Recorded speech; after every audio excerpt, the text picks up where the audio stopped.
আসসালামু আলাইকুম রাহমাতুল্লাহি ওয়া বারাকাতুহু। বিসমিল্লাহির রহমানির রহিম। নবী করিম সাল্লাল্লাহু আলাইহি ওয়াসাল্লামের স্ত্রী হযরত আয়েশা রাদিয়াল্লাহু তাআলা আনহা বলেন, আমার নিকট একটি মহিলা দুটি কন্যা সন্তান নিয়ে উপস্থিত হয়। সে আমার কাছে কিছু চাইল। আমার কাছে একটি খুরমা ছাড়া আর কিছুই ছিল না।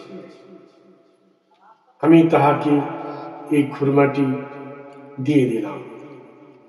সে আমার সামনে খুরমাটি তার দুটি মেয়েকে সুন্দরভাবে ভাগ করে দিয়ে দিল।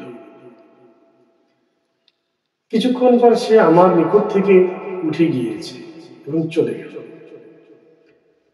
কিছুক্ষণ পরে হযরত মুহাম্মদ মুস্তাফা সাল্লাল্লাহু আলাইহি সাল্লাম উনি আসলেন। আমি ওনার নিকট ঘটনাটি বর্ণনা করি। উনি শুনলেন। তিনি বললেন, আল্লাহ তাআলা যাদেরকে কন্যা সন্তান দিয়ে পরীক্ষা করেন, তারা যদি কন্যা সন্তানদের সাথে সৎ ব্যবহার করে এবং সুষ্ঠু বন্টন করে, আল্লাহ সুবহানাহু ওয়া তাআলা এই মেয়েদের উছিলায়, কন্যা সন্তানের উছিলায় তাকে আল্লাহ সুবহানাহু ওয়া তাআলা জাহান্নামের আগুন থেকে দূরে রাখবেন অথবা তাকে বাঁচাবেন। সহিহ বুখারী 5995 নম্বর হাদিস।